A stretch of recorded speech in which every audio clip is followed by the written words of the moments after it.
അനുഗ്രഹീതമായ ഈ ഉടമ്പടി ശുശ്രൂഷയിൽ ദൈവ വചന ചിന്തയ്ക്കായി എടുത്തിരിക്കുന്ന കുറിവാക്യം നാം ഇന്ന് പാഠമായി വായിച്ച വിശുദ്ധ മത്തായി എഴുതിയ സുവിശേഷം 7-ാം അധ്യായം 17-18 വാക്യങ്ങൾ.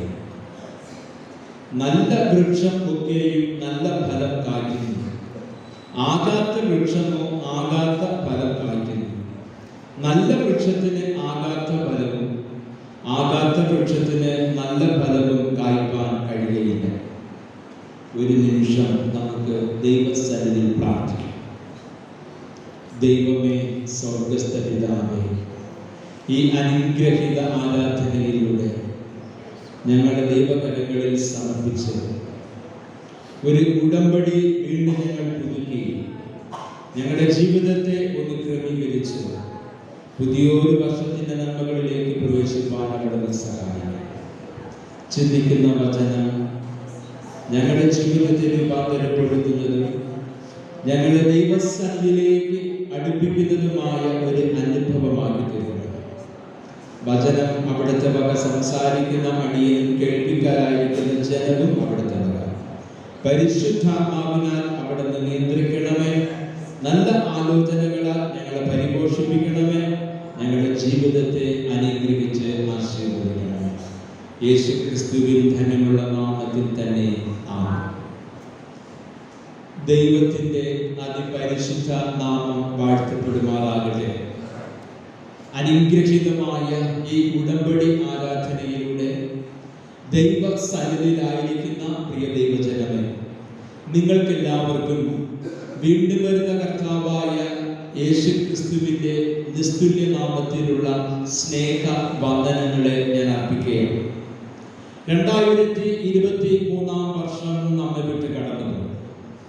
2024 വർഷത്തിന്റെ പ്രാരംഭ വിശുദ്ധ ദിവസം നാം ദൈവസന്നിധിയിലായിരിക്കുകയാണ്. ഒരു ഉടമ്പടി ശുശ്രൂഷയിലാണ് നാം ഇന്ന് ദൈവസന്നിധിയിലായിരിക്കുന്നത്. നാം എടുത്തിരിക്കുന്ന ഉടമ്പടികൾ ഒന്നുകൂടെ പുതുക്കുവാനും ജീവിതത്തിൽ വന്നുപോയ കുറവുകളെ പരിഹരിക്കുവാനും 2024 വർഷം ഒരു വിശുദ്ധ ജീവിതം നയിപ്പാനും ഒരുക്കമുള്ളവരായി ദൈവമേ അവിടുന്ന് ഞങ്ങളെ ആശീർവദിക്കണമേ എന്ന പ്രാർത്ഥനയോടുകൂടെയാണ് നാം എല്ലാവരും ഇന്ന് ദൈവസന്നിധിയിലായിരിക്കുന്നത്. പ്രിയമുള്ളവരെ, 2024 വർഷം നമ്മുടെ ജീവിതത്തിൽ അനുഗ്രഹത്തിന്റെ വർഷമായിരിക്കും. നാം ദൈവത്തോടൊപ്പം ഈ വർഷം ജീവിക്കുന്നുവെങ്കിൽ ദൈവം നമ്മോടൊപ്പവും വസിക്കും. അതായത് നമ്മുടെ ജീവിതത്തിൽ ഒന്നാമത് ദൈവത്തെയും അവന്റെ രാജ്യത്തെയും അന്വേഷിക്കുവാനുള്ള ഒരു ആത്മാർത്ഥത.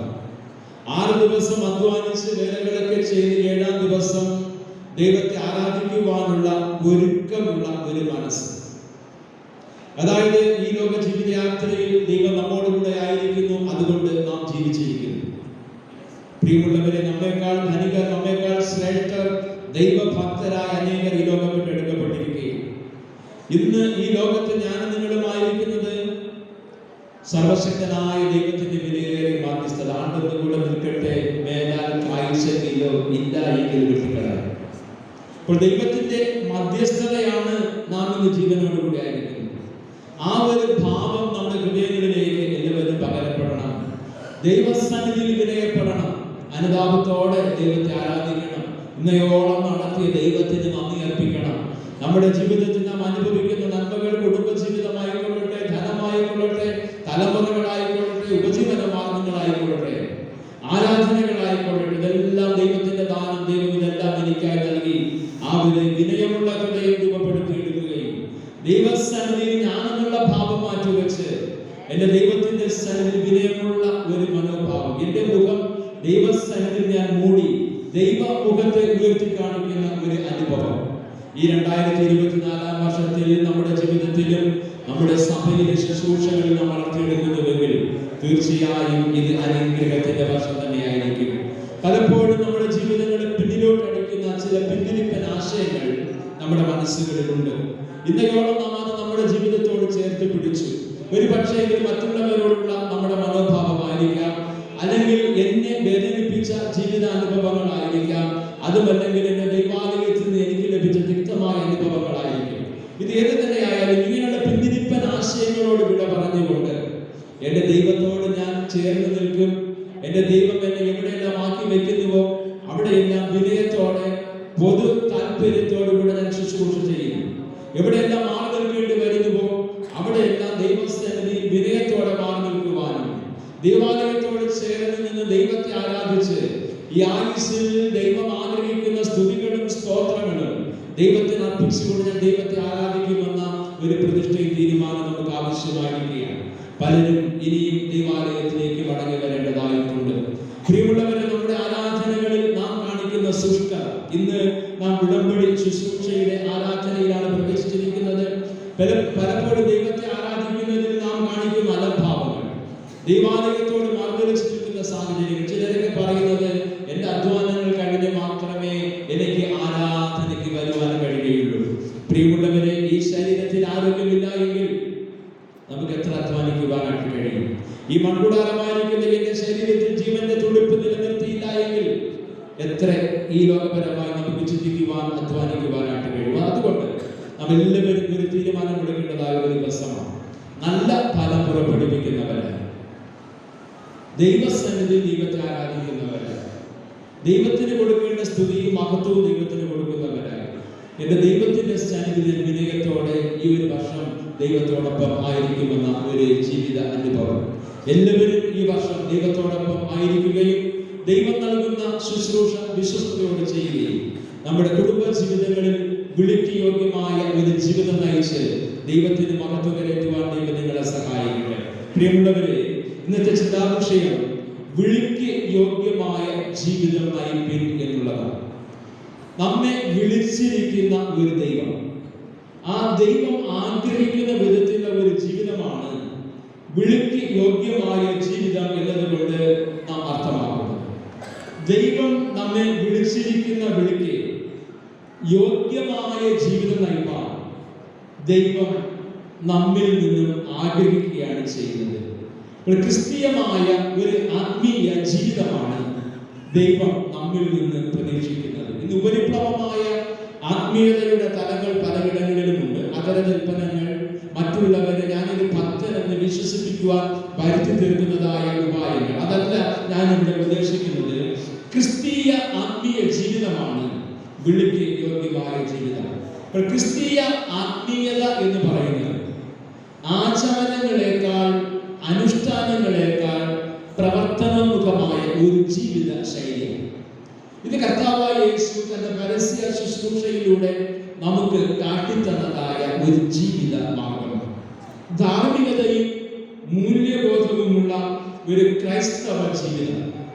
ഇതാണ് പ്രിയമുള്ളവരെ വിളിക്ക് യോഗ്യമായ ജീവിതം എന്നതുകൊണ്ട് നാം മനസ്സിലാക്കേണ്ടത്. തെസ്സലോനിക്കർക്കെഴുതിയ 1 ലേഖനം 4 അധ്യായത്തിന്റെ 3 വാക്യത്തിൽ പൗലോസ് പറയുന്നു, ദൈവത്തിന്റെ ഇഷ്ടമോ നിങ്ങളുടെ ശുദ്ധീകരണം തന്നെ. അപ്പോൾ ജീവിതത്തിൽ ഒരു ദൈവ പൈതൽ ഒരു വിശുദ്ധീകരണത്തിലേക്ക് കടന്നു വരേണ്ടതായിട്ടുണ്ട്.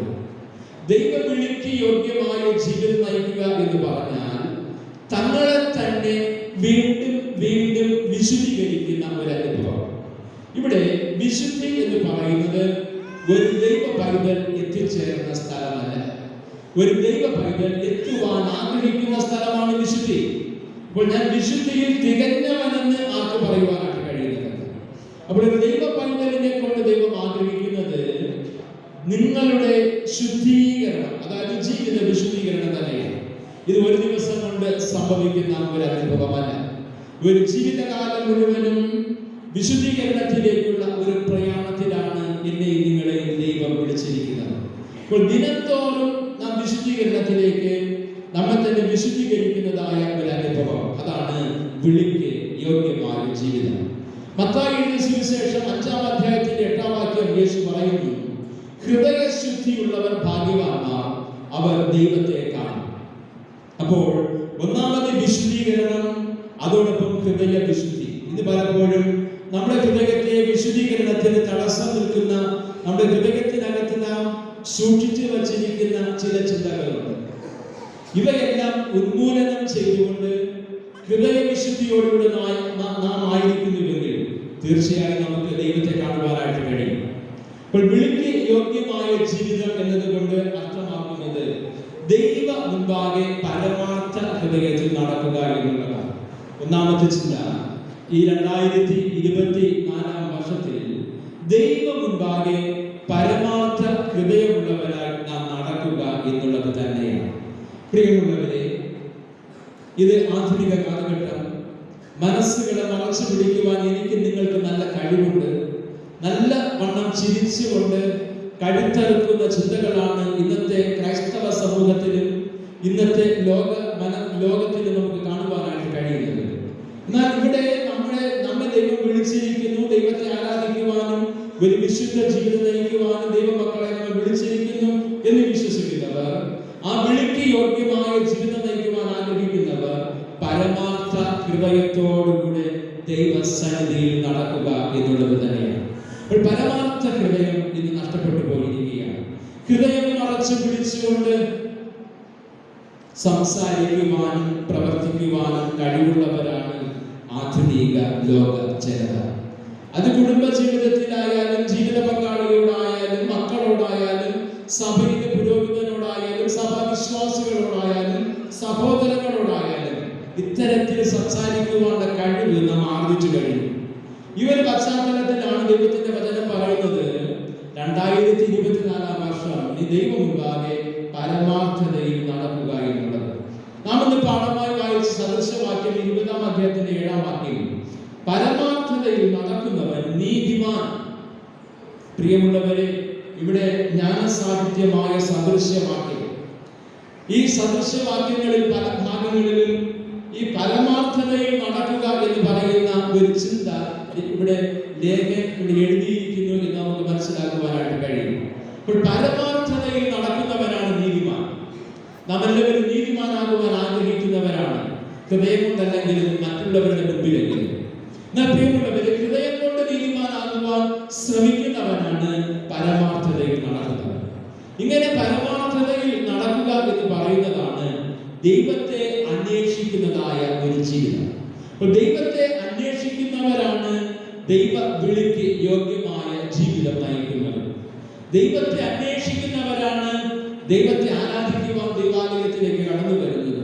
തങ്ങളുടെ ജീവിതത്തിൽ ദൈവത്തെ ആരാധിക്കുവാൻ വിശുദ്ധ ദിവസങ്ങൾ വേർതിരിച്ച് മറ്റ് കാര്യങ്ങളെല്ലാം ക്രമപ്പെടുത്തി എന്റെ ദൈവത്തിന്റെ സന്നിധിയിൽ ദൈവം വിളിച്ചിരിക്കുന്ന വിളിക്ക് യോഗ്യമായ ജീവിതം ഞാൻ നയിക്കുമെന്ന തീരുമാനവും ഉടമ്പടിയും എടുത്തവരാണ് ഞായറാഴ്ച ദിവസങ്ങൾ ആരാധനകളിൽ പ്രാർത്ഥനയോടുകൂടെ ഒരുക്കത്തോടുകൂടെ ആത്മഭാരത്തോടുകൂടെ കടന്നു വന്ന് ദൈവസന്നിധിയിൽ കവിണ്ണു വീണ് ദൈവത്തോട് നിലവിളിക്കുന്നവർ. ദൈവമേ, അങ്ങേക്ക് സ്തോത്രം. കഴിഞ്ഞ ഒരാഴ്ച കാലഘട്ടം എന്നെ നടത്തി, എന്റെ കുടുംബത്തെ നടത്തി, എന്റെ തലമുറകളെ അനുഗ്രഹിച്ച് ഞാൻ സഞ്ചരിച്ച പാതകളിൽ അവിടെ എനിക്ക് കാവലായിരുന്നു. എന്റെ ഉപജീവന മാർഗങ്ങളിൽ അവിടെ എനിക്ക് പ്രതിഫലമായിരുന്നു.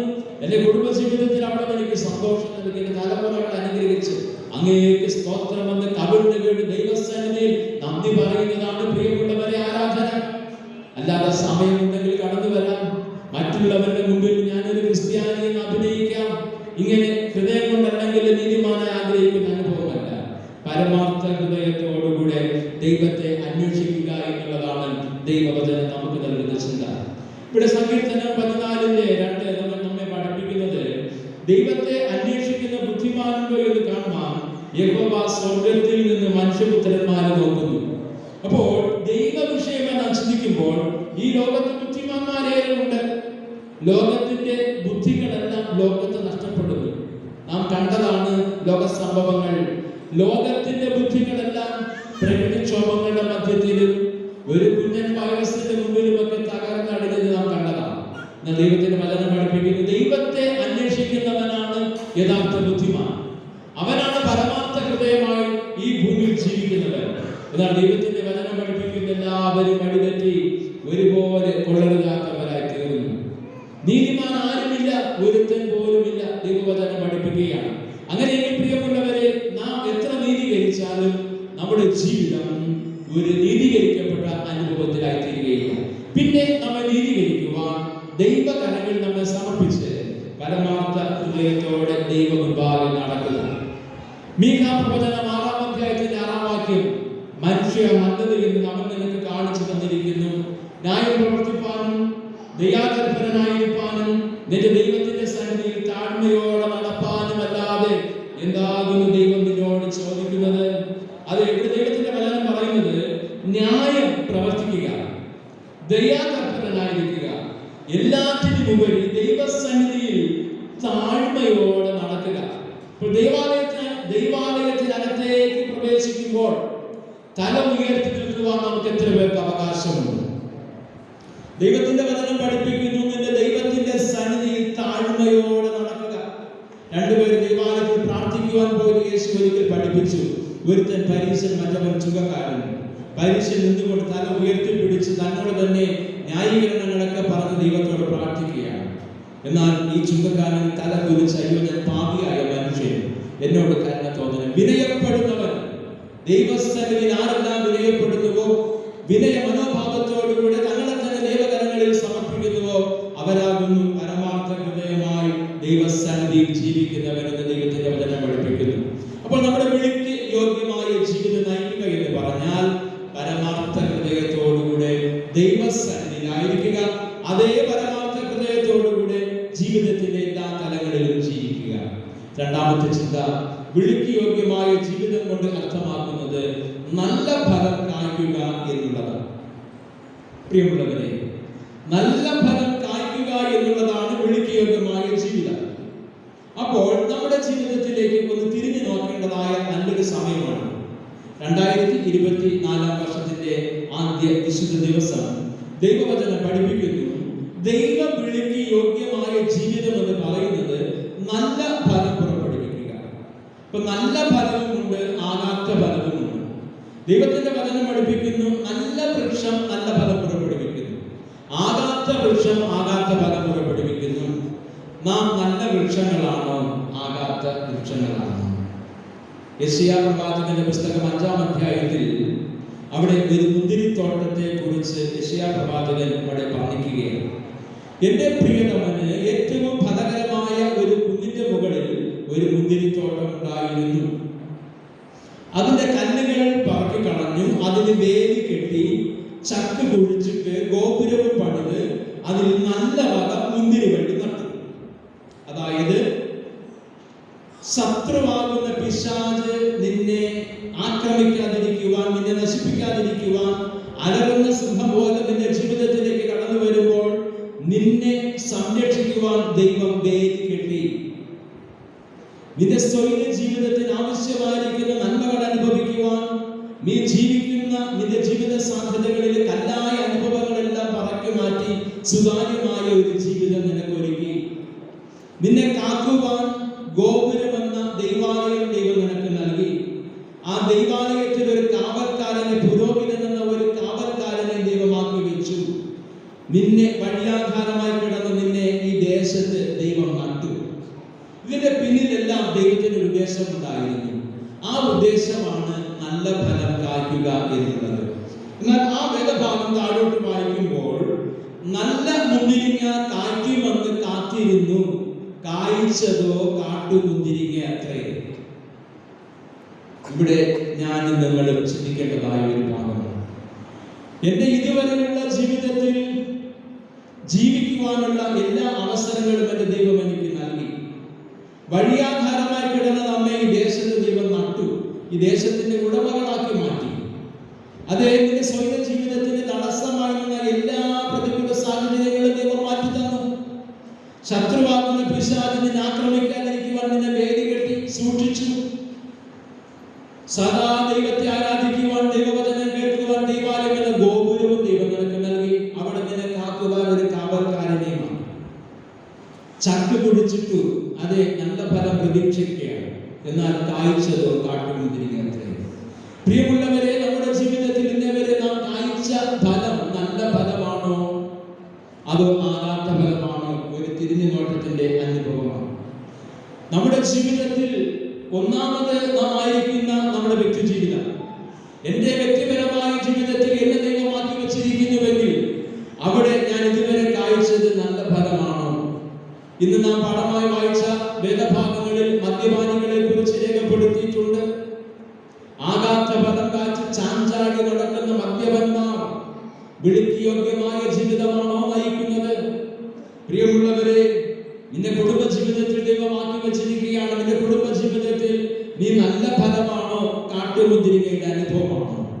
ഇന്ന് ഓരോരുത്തരും നമ്മുടെ ജീവിത പങ്കാളി നമ്മെ കുറിച്ച് പരമാർത്ഥ ഹൃദയത്തോടെ സാക്ഷ്യം പറയുന്നുവെങ്കിൽ അത് പ്രകാരം പറയും. നല്ല ഫലം എന്റെ ജീവിത പങ്കാളി എനിക്ക് നൽകുന്നുണ്ടെങ്കിൽ എത്ര പേർക്ക് അവകാശപ്പെടുവാനായിട്ട് കഴിയും? ഇത് പലപ്പോഴും നമ്മുടെ മുഖത്ത് നോക്കി പറയുന്നത് ഇതുവരെയും നല്ല ഫലം കാഴ്ചയില്ല എന്നുള്ളതല്ലയോ? പ്രിയമുള്ളവരെ, ചിന്തിക്കണമേ. ഇവിടെ ദൈവത്തിന്റെ വചനം പഠിപ്പിക്കുന്നത്, ദൈവം നിന്നെ വിളിച്ചിരിക്കുന്ന വിളിക്ക് യോഗ്യമായ ജീവിതം എന്ന് പറയുന്നത് നല്ല ഫലം പുറപ്പെടുവിക്കുക. കുടുംബജീവിതം ദൈവത്തിന്റെ ദാനമാണ്. നീ ആഗ്രഹിച്ചതല്ല, ദൈവം നിനക്ക് നൽകിയതായ തക്കതായ തുണയാണ് നിന്റെ ജീവിത പങ്കാളി. അവിടെ നല്ല ഫലങ്ങൾ പരസ്പരം കായ്ക്കുവാനായിട്ട് നാം ശ്രമിക്കുന്നുണ്ടോ?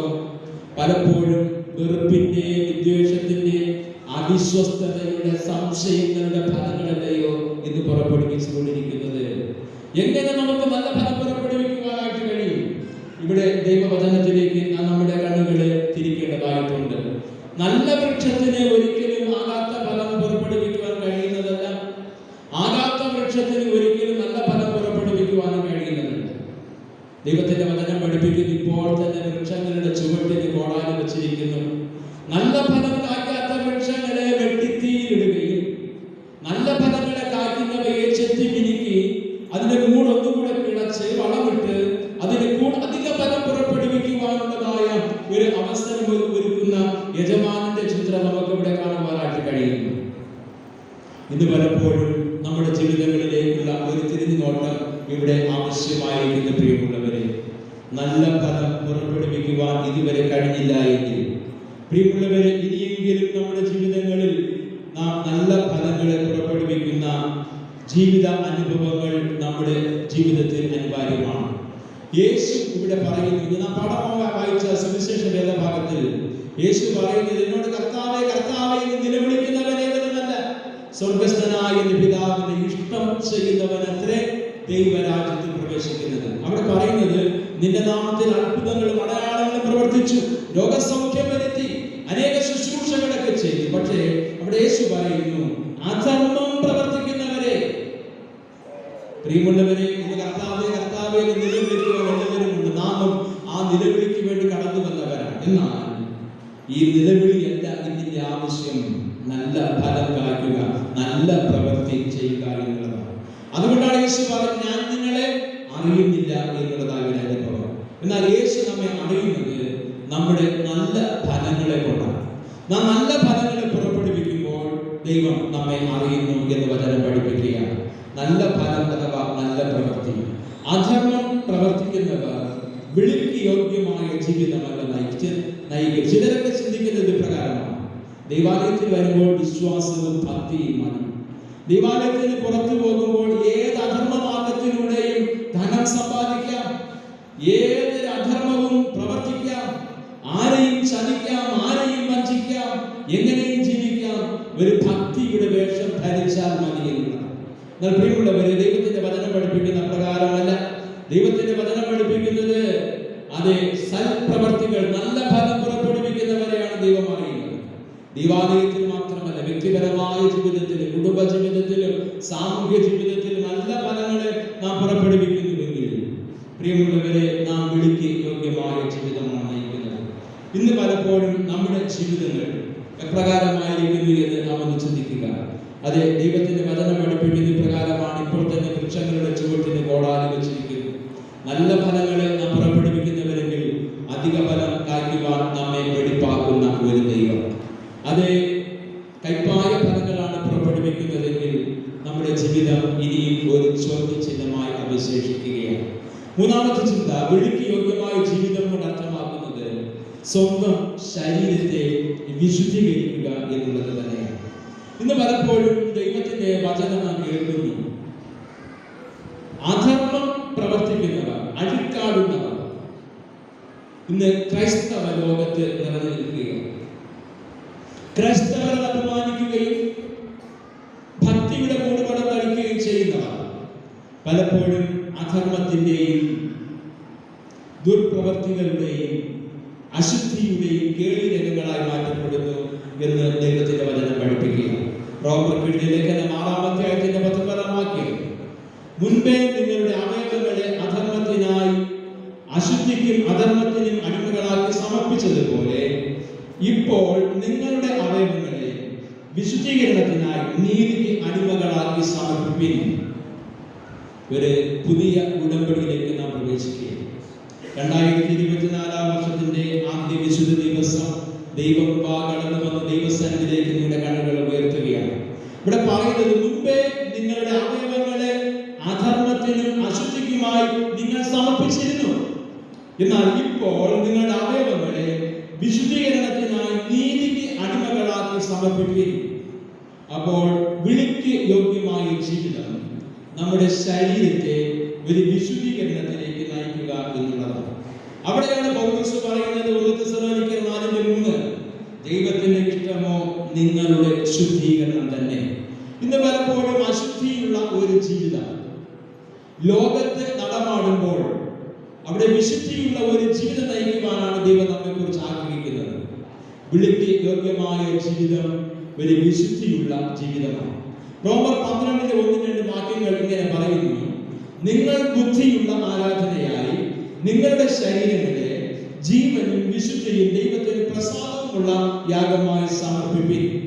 അപ്പൊ നിങ്ങളുടെ ശരീരങ്ങൾ ജീവനും വിശുദ്ധിയുമുള്ള ദൈവത്തിന് പ്രസാദമുള്ള യാഗമായി സമർപ്പിക്കണം.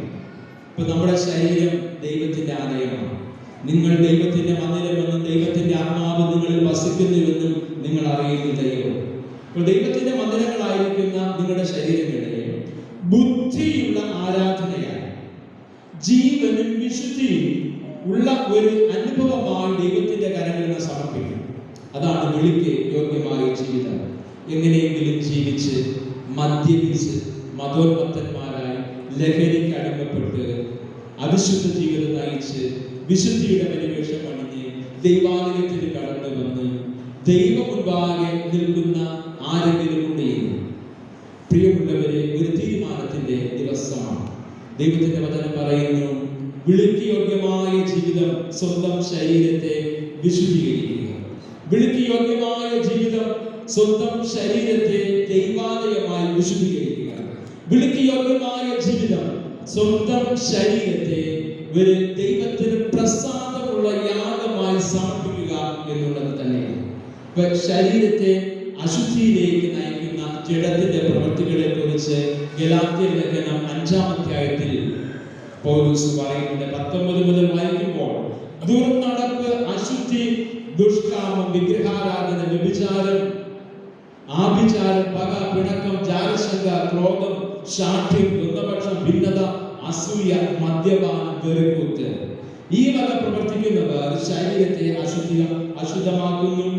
ദൈവവിളിക്ക് യോഗ്യമായ ജീവിതമോ ആത്മാവിന്റെ ഫലങ്ങൾ സ്നേഹം, സന്തോഷം, സമാധാനം, ദീർഘക്ഷമ, ദയ, പരോപകാരം, വിശ്വസ്തത, സൗമ്യത, ഇന്ദ്രിയജയം, ഈ വക നന്മകളാൽ സ്വന്തം ശരീരത്തെ വിശുദ്ധീകരിക്കുകയും വിളിക്ക് യോഗ്യമായ ജീവിതം നയിച്ച് നല്ല ഫലങ്ങളെ പുറപ്പെടുവിച്ച് ദൈവസന്നിധി പരമാർത്ഥതയോടുകൂടെ നടന്ന് സ്വന്തം ശരീരത്തെ വിശുദ്ധീകരിക്കുക എന്നുള്ളതാണ് വിളിക്ക് യോഗ്യമായ ജീവിതം കൊണ്ട് അർത്ഥമാക്കുന്നത്.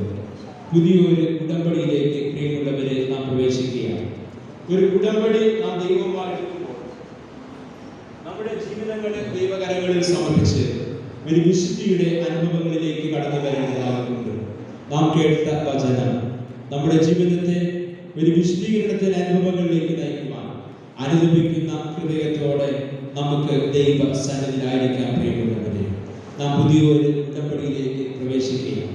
എല്ലാവർക്കും എഴുന്നേറ്റ് നിൽക്കാം. ആരാധനക്രമം 132-ാമത്തെ. പ്രിയപ്പെട്ടവരെ, ദൈവം തന്റെ ജനത്തോട് ചെയ്തിട്ടുള്ള ഉടമ്പടിയിൽ നമ്മുടെ ഭാഗം ഇപ്പോൾ പൂർണ്ണ ഹൃദയത്തോടെ നാം പുതുക്കുകയും ക്രിസ്തുവിന്റെ മുഖം നമുക്ക് ഏൽക്കുകയും ചെയ്യാം. അവിടുത്തെ മുഖം ഏൽക്കുക എന്നതിൽ അവിടുന്ന് തന്നെ നമ്മുടെ സ്ഥാനവും വേലയും നിർണയിക്കുകയും അവിടുന്ന് മാത്രം നമ്മുടെ പ്രതിഫലവും ആയിരിക്കുകയും ചെയ്യുന്നതിൽ നാം പൂർണ്ണ സംതൃപ്തരാണെന്നത്രേ അർത്ഥം. ക്രിസ്തുവിന് പല സേവനങ്ങളും നിർവഹിക്കേണ്ടതായിട്ടുണ്ട്. ചിലത് എളുപ്പമുള്ളവയും മറ്റു ചിലത് പ്രയാസമുള്ളവയുമാണ്.